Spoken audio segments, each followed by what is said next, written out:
말씀을 가지고 잘 나갈 때 조심하라, 잘 나갈 때 조심하라 라는 제목으로 하나님의 말씀을 전하도록 하겠습니다. 여름 행사를 앞두고 우리 교회가 갖고 있는 여러 가지 독특한 부분이 있어요. 교회도 이제 우리 교회는 결코 작은 교회도 아니고 개척교회도 아닙니다. 근데 안타까운 사실들이 여름 행사를 할 때마다 어느 교회나 들어갑니다. 왜냐하면 행사를 하게 되면 예산도 투자가 되고 또 시간도 투자가 되고 또 특별히 수고하시는 선생님들과 참여하는 모든 사람들의 열정이 집중돼요. 그러다 보니까 보이지 않게 경쟁이 이루어집니다. 여름 수련회 한다고 중고등부 현수막 걸었죠. 그럼 아동부, 청년부 건 어디 갔나 싶으시죠. 이쪽에다가 전체 큰 거 하나 걸 겁니다. 그래서 무슨 얘기를 드리고 싶은 거냐 하면, 좋은 때에 이렇게 여름 행사를 하면서 미래 세대를 위한 뭔가에 집중하고 부흥을 기대하고 회복을 기대하는 이런 때에 어느 한 부서가 잘 되면 어떤 한 부서는 예를 들어서 조금 부족할 수도 있거든요. 그런 경쟁하지 말라는 거예요. 예를 들어서 내가 아동부입니다. 근데 아동부는 잘 되는데 청년부는 이번에 잘 안 됐다고 해보세요. 그럼 어떻게 해야 돼요? 청년부는 열등 의식을 가져야 될까요? 아니에요. 잘된 부서를 칭찬해주고 격려해주고, 부족한 부서는 앞으로 더 잘 될 거라고 더 칭찬해주는 거. 교회마다 어떤 부서, 어떤 신앙 가족이 잘 되는데 어디는 안 된다더라. 그러면 서로 그걸 어떻게 해야 돼요? 격려해줘야 돼요. 서로 격려해줘야 돼요. 교회 안에서 그래서 전도사님들끼리도 묘한 경쟁이 있는 걸 제가 많이 봤어요. 제가 부교역자 20년 했다고 그랬죠. 교육 전도사만 8년을 했습니다. 그러다 보니까 웬만한 교회의 이 교육 시스템을 거의 다 알고 있어요. 그러다 보니까 늘 느끼는 게, 여름 행사를 하면 전도사님들끼리 부서 간의 경쟁이 이루어져요. 너희는 몇 명 왔냐. 그러니까 이런 식으로 경쟁하다 보면 교회에 갖고 있는 유기체적 생명체 공동성이 깨져버립니다. 그렇게 되면 안 되는 거예요. 좋은 일을 앞에 두고서 묘한 경쟁심으로 시기와 질투가 벌어지는 일들이 생길 수가 있어요. 그래서 저는 이렇게 귀하고 큰 행사를 앞에 두고 우리가 기억해야 될, 잘 나갈 때 조심하라, 뭔가 잘 되고 있을 때 더욱 신경 써야 될 것. 오늘 저는 5월 달에 민수기를 새벽에 강해를 했는데 그 부분을 조금 더 확대하고 좀 집중해서 오늘 25장을 다시 한번 살펴보면서, 잘 나가던 이스라엘 백성들, 발락에 의해서 발람 선지자가 저주를 해야 되는데 저주를 3번이나 다 피해갑니다, 이스라엘이. 그래서 문제가 안 생겨요. 그런데 맨 마지막에 한 가지 문제점이 아주 심각하게 있었습니다. 겉으로는 안 보여요. 겉으로는 공격도 없었고 침략도 없었고 피 흘리고 싸우는 것도 없었어요. 근데 이스라엘 나라에 24,000명이 며칠 새에 싹 다 죽어버립니다. 그것도 어른들만. 그러니까 24,000 가정의 아버지들이 죽어버린 거예요. 그럼 어떻게 되겠어요? 곱하기 5 하면 어떻게 돼요? 한 가정이 5명씩이라고 쳐도요. 근데 이스라엘 사람들은 애들 많이 낳거든요. 이스라엘 사람들이 보통 한 7명씩 낳습니다. 그러니까 엄청난 거죠. 엄청난 거죠. 그러니까 10만 명 이상의 고아들이 발생한 것 같은 그런 상황이 되는 거예요.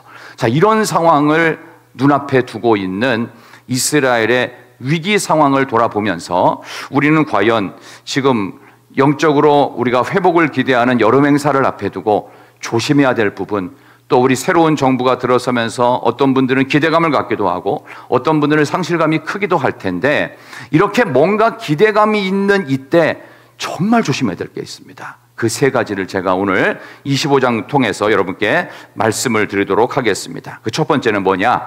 정말 중요한 근본적인 부분입니다. 괜찮은데, 잘된데, 평안한데 조심할 게 있어요. 죄를 무서워하셔야 됩니다. 죄하고 상대하려고 하지 마세요. 죄는요, 상대해서 이길 수 있는 존재가 아닙니다. 죄는 우리보다 훨씬 강력하고 교묘해서 한 번 들어오는 죄를 물리친다는 건 안 된다고 보시면 돼요. 그러니까 미연에 방지를 해야 돼요. 그리고 이기려면은 오직 한 가지 원색적 방법밖에 없는데, 그게 뭐냐 하면 십자가 앞에서 철저히 나를 죽이는 것밖에 없어요. 근데 죄를 무서워하셔야 돼요. 오늘 그 죄가 뭔가 봤더니 오늘 1절 한번 볼까요? 1절. 자, 이스라엘 백성들이 겉으로는 드러나지 않는데 내면적인 범죄가 있었습니다. 자, 1절 한번 보겠습니다. 이스라엘이 시작. 그 백성이 모압 여자들과 음행하기를 시작하니라. 아멘. 자, 모압 여인과 뭐 했다고요? 음행을 시작했습니다. 근데 이 음행은요, 공식 행사예요. 모압 사람들이 섬기는 신은 풍요와 다산과 쾌락의 신인 바알 신이었습니다. 그래서 여기 나온 뒤에 보면은 이제 바알 부올 이렇게 나오는데, 이 바알 신의 그 제사는 반드시 2부 순서가 있어요. 2부 순서는 뭐냐 하면은 2부 순서 신전의 여사제들과 반드시 성관계를 해야 돼요. 그렇게 해서 뭐 해요? 그 쾌락과 즐거움의 파티를 보면서 바알 신이 행복해한다. 그러면 하늘에서 비를 주고 때마다 햇빛을 내리고 풍성한 수확이 있고, 그런 식으로 착각을 하는 거예요. 그러니까 우리도 이렇게 좋은데 신께서는 얼마나 더 좋겠냐, 이런 착각을 만듭니다. 이게 음행을 했다는 것입니다. 이 시딤이라는 말은 그 아카시아 나무라는 뜻입니다. 아카시아라는 거니까 쉽게 말하면 이 장소에 얼마나 아카시아가 흔해 빠졌는지 알 수 있겠죠. 그죠? 근데 이 시딤 나무로 뭘 만드냐? 옛날에는 그 여러분이 잘 아는 시딤 나무를 통해서 조각목이라고 해요. 그래서 이 조각목으로 언약궤를 만들었어요. 거기다 황금으로 발라가지고 흔해 빠진 아주 사소하고 하찮은 나무에 하나님의 금이 입혀지면 그것이 언약궤가 되었어요. 그러면은 하나님께 사로잡힌 바 되어야 될 이 장소가 누구에게 붙잡혔어요? 쾌락에 붙잡힌 것입니다. 그래서 우리는 이런 생각을 늘 하셔야 됩니다. 아카시아에는 가시가 있습니다. 마치 아카시아에 가시가 있듯이 모압 여인이라고 하는 날카로운 가시를 대단히 조심하셔야 됩니다. 죄는 우리가 이길 수 있는 존재가 아닙니다. 무서워해야 돼요. 죄는 피해야 되는 것입니다. 이방 종교의 예배는 전부 다 음행입니다. 태국의 우상 숭배로 인해서 태국에는 전 세계에서 가장 많은 남성이 여성으로 성전환한 트랜스젠더, 그래서 알카자 쇼라고도 하죠. 그죠? 그래서 태국에는요, 온갖 음란한 것들이 가득합니다. 미국도 우상숭배가 상당히 많아지면서 서부 지역을 중심으로 전 세계 최고의 퀴어 축제가 지금도 해마다 벌어지고 있습니다. 얼마 전 6월 달에도 서울에서 퀴어 축제 한 거 아시죠? 지방마다 그 날짜를 달리해서 퀴어 축제 계속하고 있습니다. 그런 쓸데없는 것을 본받아서는 안 될 것입니다. 이탈리아도 마찬가지입니다. 세속적으로 자유롭기로 소문난 이탈리아, 더욱더 이런 음란한 우상숭배들이 가득하고 만연합니다. 그럼 왜 이런 일이 벌어졌는가? 발람 선지자가 3번이나 저주할 것을 거부했어요. 근데 마지막에 뭔가 하나를, 정보를 흘려요. 살짝 흘린 지식으로 인해서 이스라엘은 한순간에 무너집니다. 그 정보가 뭐냐? 딴 건 아닌 거예요. 구경이나 해라, 구경이나. 뭐 가서 직접 참여하라는 얘기는 아니고 그냥 멀찍이서, 아니 뭐 보고 싶으면 가까이 가서 구경해. 뭘 구경하라는 거예요? 바알의 신전 축제를 구경하라는 거예요. 근데 여사제들이 너무 예쁘고, 보통 이쁜 게 아니야. 그러니까 웬만하면 옷을 걸친 부분보다 안 걸친 부분이 더 많아. 그러니까 남자들이 눈이 시뻘개진 거예요. 이야, 대단하네, 막 이래가지고. 여러분들은 한 사람도 그런 사람이 없죠. 여성들을 보기를 돌같이 하기 때문에 우리 남자들은 그런 아무도, 우리 교회 아무도 없는데 그런 일이 벌어지는 거예요. 그러니까 남자들이 정신이 허리허리 해가지고 그 똑바로 했던 사람들이 이래가지고 그냥 거기에 끌려다니는 거. 안 그럴 것 같아요? 안 그럴 것 같아요? 한순간입니다. 넘어가는 건 한순간이에요. 여성들은 멋있는 연예인 여기 앞에 딱 서면은 저를 집중할 것 같아요? 이 사람만 보지? 안 그렇습니까? 나이가 많아도 멋진 연예인 남자들은 다 옷바람해요. 다 그렇게 되는 겁니다. 그런데 모압 여인이 너무 멋있어요. 미스 모압 1등부터 100등까지 쫙 줄 서가지고 있듯이 여사제들이 너무 예쁜 거예요. 근데 이스라엘 여자들은 어떻게 해요? 경건할 뿐만 아니라 치마를 입어도 맨날 롱 스커트나 입고 웬만하면 몸을 많이 가려요. 그러면서 성결함과 거룩함을 유지하고 있는 건 좋은데 답답하고 고리타분한 거예요. 근데 모압 여자들은 너무 매력이 있어. 너무 괜찮은 거예요. 여성들은 기분 나쁘십니까? 여러분들도 그럴 수 있다고요. 웬만하면 안 걸죠. 그러니까 이런 상황 앞에서 이런 정보를 흘린 거예요. 모함 여자 이쁘지 않냐? 이스라엘 남자들 몇 사람이라도 구경이라도 시켜라. 그럼 혹시 죄를 짓고 나라가 무너질지도 모른다. 아이고, 이 발람 선지자가 세상에서 가장 나쁜 놈이었어요. 성경에도 발람에 대한 이야기를 악평하고 있습니다. 민수기 31장 16절에 보면 발람의 꾀를 따라 행했던 것으로 연병이 발생했다고 그랬어요. 뭐 연병은 지금의 뭐 천연두일 수도 있고 어쨌든 전염병인데 불치병이에요. 불치병으로 24,000명이 죽어갔습니다. 요한계시록 2장 14절에도 두어 가지 책망할 것이 있는데 발람의 교훈을 지키는 자들이 교회 안에 있답니다. 이렇게 겉으로 보이는 것들을 너무나도 좋아하는 이 흐름을 교묘하게 정보로 흘린 거예요. 그랬더니 이스라엘 남자들이 여기에 넘어갔을까요? 안 넘어갔을까요? 넘어갔을 것 같아요? 안 넘어갔을 때요? 권 집사님 빙그레 웃고 있는데 넘어갔을 것 같아요? 안 넘어갔을 것 같아요? 아무도 예외 없습니다. 한순간입니다. 이 한순간을 넘기는 사람이 있고 못 넘기는 사람이 있는데 이스라엘 백성 다 넘어갔어요. 누구도 예외가 없다는 겁니다. 그렇게 경건하게 살았는데 한순간이 문제였습니다. 근데 이것은요, 하나만 보기 때문에 그래요. 이 뒤에 전체 그림을 보지 못하고 그거 하나에만 매몰되면, 매력에만 매몰되면 나머지 것은 하나도 안 보이게 됩니다. 그게 이스라엘 백성들이 걸렸던 음행의 범죄였습니다. 지금 우리 시대도 똑같습니다. 넘어가지 않고 유혹에 흔들리지 않으려면 오직 한 가지밖에 없어요. 십자가 말씀만 붙들어야 돼요. 말씀만이 살 길이다. 십자가를 붙드는 것만이 생명이다. 이거 안 붙들면 죄송하지만 죄를 무서워하지 않고 죄와 놀기를 원합니다. 바알 부올에 가담합니다. 그 축제에 가담해서 나중에는 맨 마지막 2부 순서 뭐 한다고요? 여사제들과의 포옹과 진한 러브씬이 만들어집니다. 그게 바알의 축제예요. 다 그렇게 하는 거예요. 다. 이거 흉내내는데 지금 많죠. 남미에 가면은 브라질의 리오 카니발, 거기서 발생된 사생아 아이들이 매년 몇만 명씩 태어납니다. 그런 일들이 반복되고 있어요. 우리라고 예외일까요? 아니요. 우리도 많습니다. 우리나라에도요, 실제로 아기가 안 태어나는 게 아닙니다. 출생률 중에 제외되는 거 뭔지 아시죠? 이 아이를 버립니다. 그래서 홀트라든가 이런 복지협회를 통해서 외국으로 입양된 아이들은 전부 다 뺍니다. 1년에 10만 명이 넘습니다. 우리나라 인구에는 포함이 안 됩니다. 아이가 안 태어나는 게 아니고요, 불장남과 음행에 넘어가서 아이들의 인생이 이상해지는 일들이 우리나라에도 지금 일어나고 있다는 사실, 우리도 예외가 아닙니다. 기억하셔야 됩니다. 한순간이라는 사실을 기억하십시오. 우리나라가 갖고 있는 가장 큰 약점 중에 하나가 술에 대해서 과도한 관용을 베풀고 있습니다. 여러분, 술이 아무것도 아닌 게 아닙니다. 술은요, 시작할 때는 즐거워 보입니다. 그러나 맨 마지막은 반드시 망합니다. 이스라엘이 경험했던 바알의 축제는요, 얼마나 기분을 띄우는지 모릅니다. 여러분, 기억하십시오. 여러분의 기분을 만족시키는 것 따라가다가 다 망합니다. 한번 진짜 생각해 보세요. 지금은 약간 딱딱하고 좀 거친 것 같지만 내면을 아름답게 하는 것을 여러분이 얼마나 추구하고 계시는지. 여러분, 즐겁게 드라마 보는 거 2시간 보는 것과 2시간 성경 읽는 거, 어떤 게 쉬워요?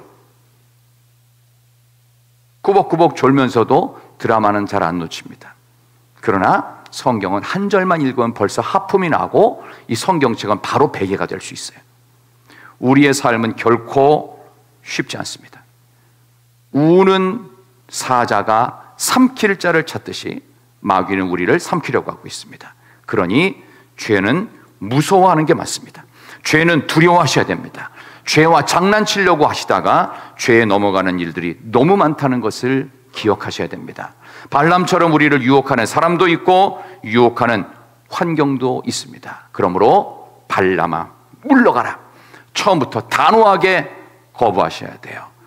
그러면 시간이 지나면 나중에 내가 그때 그렇게 하기를 잘했지, 이런 고백이 여러분 모두에게 있기를 진심으로 축원합니다.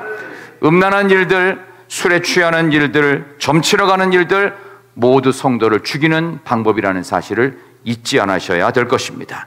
죄를 두려워하는 일, 신앙의 정도입니다. 그래서 그런 죄악 중에서 우리가 좀 교묘한 죄가 하나 있어요. 시기, 질투는 죄가 아닌 것처럼 생각합니다. 무서운 죄입니다. 시기와 질투를 통해서 살인도 가능하다는 것. 그래서 죄는 어떤 모양이라도 버리라고 주님 말씀하셨어요. 모양이라도 버려야 돼요.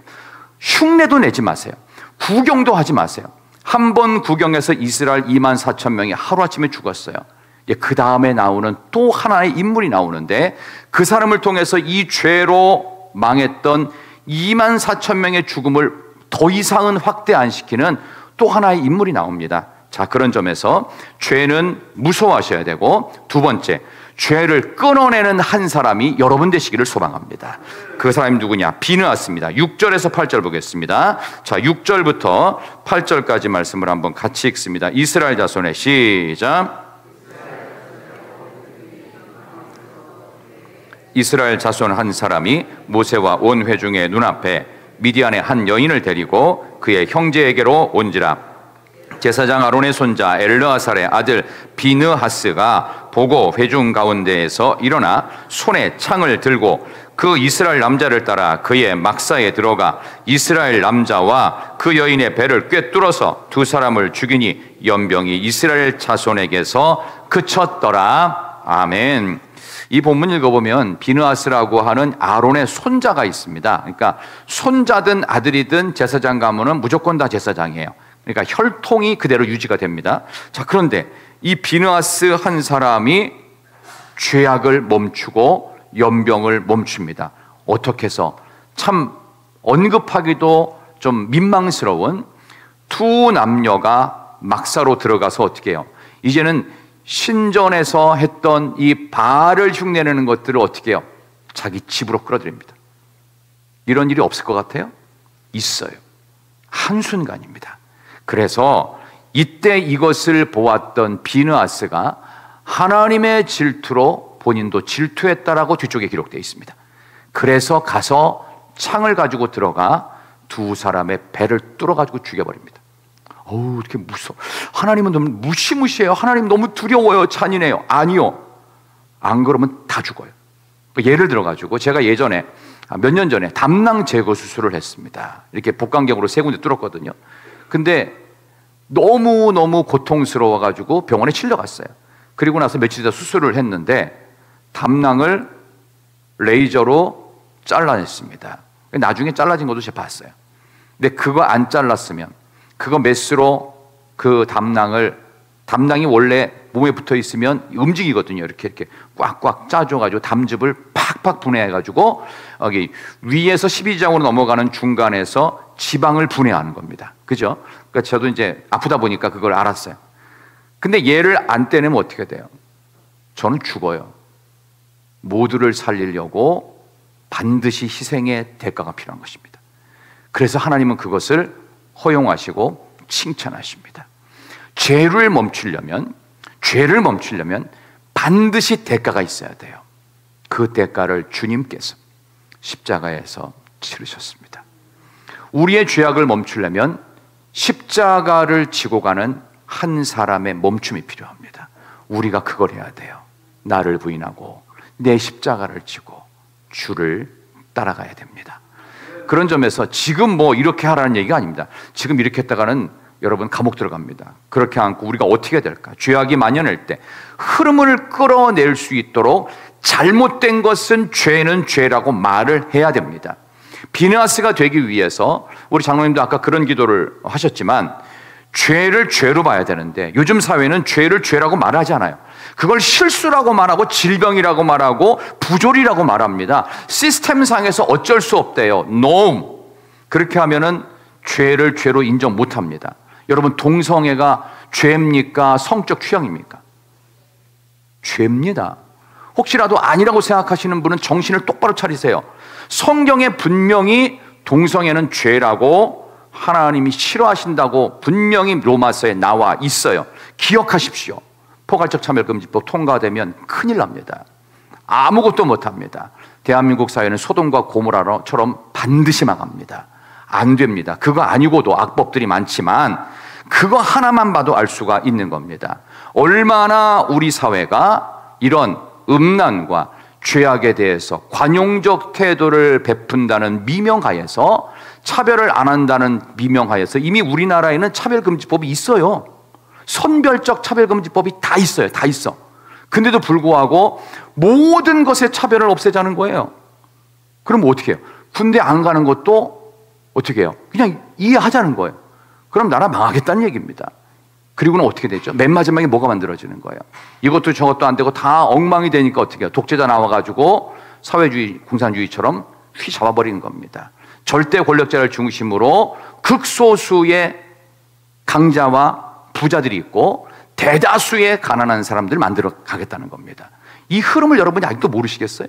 잘 기억하셔야 돼요. 그러니까 죄를 끊어내기 위해서 가장 중요한, 죄는 죄라고 인정해야 돼요. 제일 중요한 겁니다. 분명히 동성애는 죄입니다. 이것을 인정하면 안 돼요. 물론 동성애자들을 일부러 미워하자는 얘기는 아닙니다. 그로 인해서 법이 만들어짐으로 차별을 극심하게 받게 될 일반적인 사람들에 대한 피해가 더 크기 때문에 이런 말씀을 드리는 것입니다. 그러면 예수 믿는 우리들은 잘 살고 있는가? 우리도 아니죠. 우리도 죄인이고 부족하고 죄와 투쟁해야 되는 동일한 죄인입니다. 그렇기 때문에 죄를 죄로 인정할 뿐만 아니라 또 하나 뭐가 필요하냐? 십자가 앞에 반드시 두 번째로 나가야 됩니다. 주님의 십자가 앞에서 나의 죄를 용서받아야 됩니다. 인기 없는 설교지만 진짜 설교가 뭐냐? 여러분 모두 매일 십자가 앞에 나가십시오. 죽어 마땅한 죄라는 사실을 매일 인정하시고 남을 돌아볼 틈이 없어요. 나를 십자가에 쳐 복종시키기에도 시간이 부족해요. 시간이 부족해. 왜냐하면 우리는 괜찮지 않아요. 조금만 괜찮아지면 입으로 함부로 말을 짓거리기 시작합니다. 함부로 말을 해요. 이게 남한테 얼마나 큰 상처가 될지도 모르는데 함부로 말해요. 오늘 오후에 제가 청년 우리 헌신 예배를 할 때 제가 이 부분에 대해서 우리 기성세대들한테 좀 드리고 싶은 말씀이 있고 우리 청년들에게도 드리고 싶은 말씀이 있으니까 오후에 꼭 오시면 좋겠어요. 한국 교회의 문제이자 저의 문제를 좀 말씀을 드린다면, 죄의 문제를 한국 교회가 어느 날부터 교인들이 좀 듣기 싫어하잖아요. 자꾸 죄 하니까. 이거를 개선의 문제로 둔갑시켰어요. 이렇게 얘기하는 거예요. 들어보세요. 우리의 속에는 아름다운 것들이 많습니다. 여기까지는 맞아요. 그러니까 어떻게 해요? 개선을 합시다. 노력합시다. 조금 더 힘을 냅시다. 촌스러운 부분이 있으면 세련되게 하고 교회 이미지도 더욱더 아름답게 만들어 갑시다. 비복음적 설교입니다. 십자가 앞에서 나를 부인하고 내가 십자가를 지고 성령으로 완전히 뒤집어져야 된다고 설교를 해야 된다. 우리는 개선하면 된대요. 우리는 개선할 여지가 없어요. 완전 타락, 완전 무능이 돼. 뭘 개선을 해?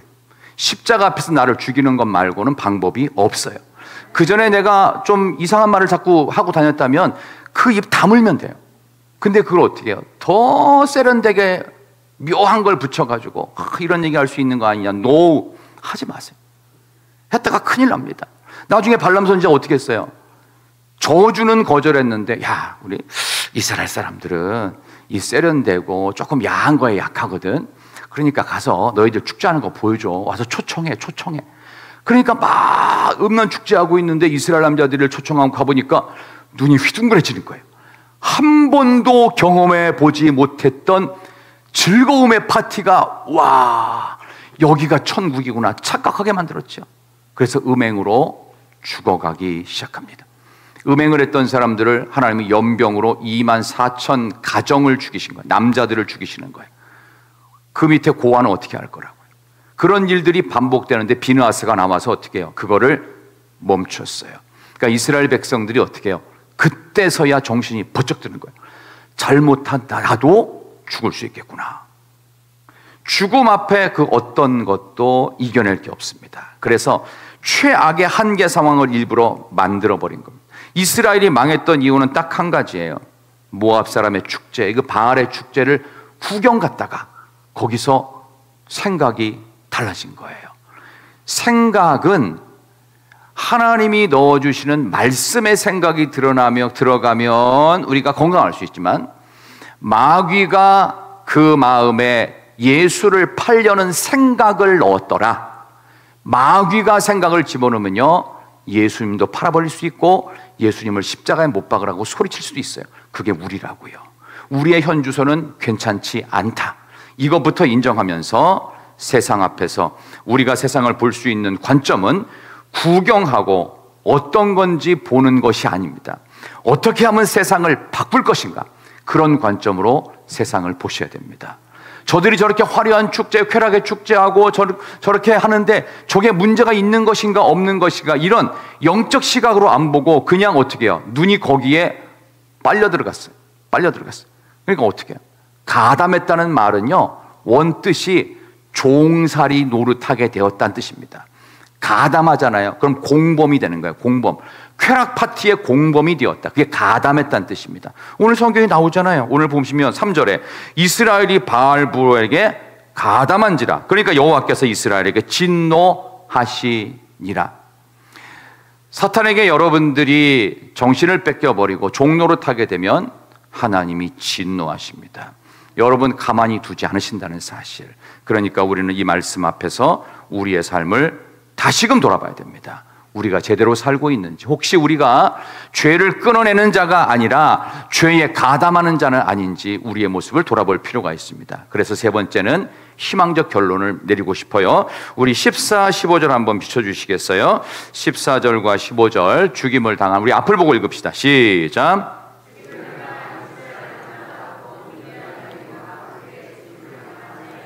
시므리니 살루의 아들이요 시므온인의 조상의 가문 중 한 지도자이며, 죽임을 당한 자 미디안 여인의 이름은 고스비이니 수르의 딸이라. 수르는 미디안 백성의 한 조상의 가문의 수령이었더라. 아멘. 자, 죽은 두 남녀의 가족에 대한 신상을 실명으로 공개하고 있어요. 왜 그럴까요? 좋은 신뢰도 공개하지만 따라가지 말아야 될 악한 것도 공개하면서 경각심을 불러일으키는 거예요. 그 다음에는 너희 집안이 될지도 몰라. 그 다음에는 너희 집일 수도 있어. 어떻게 하라는 거예요?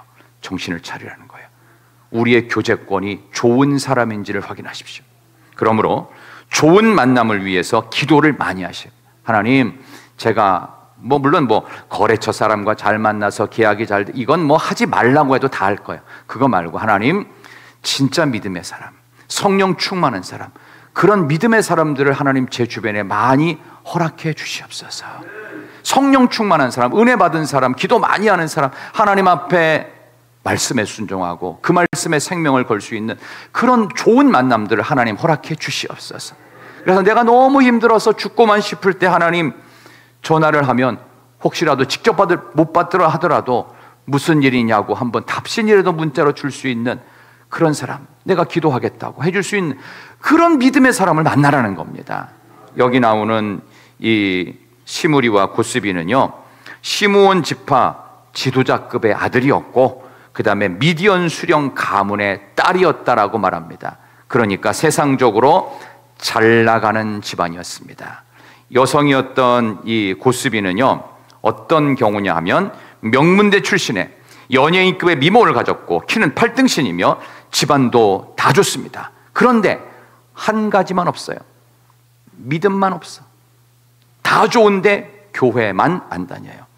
세상 조건은 너무 좋아. 돈도 좋고 돈도 많고 가문도 좋고 해가지고 이 집 들어가면은 돈 걱정 없이 그냥 떵떵거리며 편안하게 대릴사위처럼 살 수 있어. 자, 여러분의 아들들이 이런 집안에 만약 결혼한다고 치면 여러분들 허락하시겠습니까? 허락하시는 분은 나중에 교무실로 조용히 좀 오셔서 저랑 상담을 하셔야 됩니다. 특별히 교회 항존 직분자 그룹에서 이런 일이 생기면 안 됩니다. 믿지 않는 사람과 멍해를 같이 하지 말라는 말은 너무 이상하고 엉뚱하게 해석해가지고 그런 사람 전도하면 되지. 물론 전도하면 되죠. 기간이 생각보다 많이 걸립니다. 정신 똑바로 차리세요. 그러다가 본인 신앙도 믿음 생활 열심히 했던 것도 잃을 수 있다는 것을 잊지 않아야 돼요. 저부터 시작해서 항존직이신 모든 분들 그룹은 이런 부분에서 각성하셔야 됩니다. 그래서 겉으로 보여지는 것만 보시면 안 됩니다. 내면과 영적인 부분은 뭔지. 그래서 우리는 다시 본질로 돌아가요. 천국 갈 준비 안 할 거예요? 천국 안 갈 거예요? 영원히 여기서 살 거예요 그냥? 아멘이 안 나오잖아요 벌써. 여기서 잘 살아야 되는데, 내년에는 뭐 연봉 10배 돼야 되는데, 우리 가게 잘 돼야 되고요, 더 잘 벌어야 되는데, 우리 애 어쨌든 돈 좀 많이 벌어야 되는데, 그죠? 벌어야 되죠. 근데 천국은 안 가도 돼요? 가야 됩니다. 반드시 가야 됩니다. 천국에서 안 만날 거면 사실 믿음 생활하는 것은 거짓말입니다. 믿음 생활을 빙자한 여러분의 교제권을 통해서 그럴듯한 사람과 교회 놀이 그만하십시오. 나를 믿으라고 하지만 내가 뭐 해줄, 천만의 말씀, 저도 여러분께 해줄 게 없어요. 하나님이 하신다는 거 잊지 마십시오. 그래서 제가 이렇게 극단적인 얘기를 하면서 인기 없는 설교자를 오늘도 또 등극하는 이유는, 저와 여러분의 영혼이 살지 못하면 우리의 미래는 없습니다. 한국 사회가 70년, 80년, 90년대를 경험한 30년 동안 고도 성장과 교회 부흥의 역사를 경험했고, 그리고 2000년 밀레니엄 시작하면서 2025년, 25년의 시간 동안 또 한 20, 30년 동안 계속 추락하고 있어요. 뭐가 추락이냐? 정신이 망가지고 있어요. 그리고 우리의 가치관이 세속적으로 물들어가고 있어요. 이렇게 대충 살아도 되는 것처럼 살아도 우리나라는 얼마 있으면 1인당 국민소득이 4만 불을 넘어가는 훌륭한 나라가 될 것이다 라고 하는 불신앙적 착각을 갖고 있습니다. 천국 갈 준비 제발 같이 하십시다. 그런 점에서 여러분들이 오늘 부를 찬양이 있어요. 이 찬양을 부르면서 여러분들이 세상 속에서 가장 축복이 뭘까? 여러분의 인생에서 가장, 우리 찬양팀 나오셔야지. 이 정도 되면 센스가 이렇게 빨리 나와야 될 거 아니에요. 자, 여러분과 제가 뭐 어떤 게 제일 좋은 거냐? 도대체 뭐가? 돈도 아니고요, 권력도 아니고요, 건강도 아니에요. 제일 중요한 게 있어요. 천국 가기 위해서 가장 완벽한 조건, 예수님 만난 거. 이거보다 더 중요한 게 없어요. 오늘 저는 그런 의미에서 우리 청년들이 이 찬양을 많이 불러서 제가 정말 큰 은혜가 돼서 이 찬양을 같이 부르고 싶었습니다. 나는 주를 섬기는 것에 후회가 없습니다. 나의 평생에 가장 복된 일, 내가 예수님을 만난 것입니다. 함께 찬양하십시오.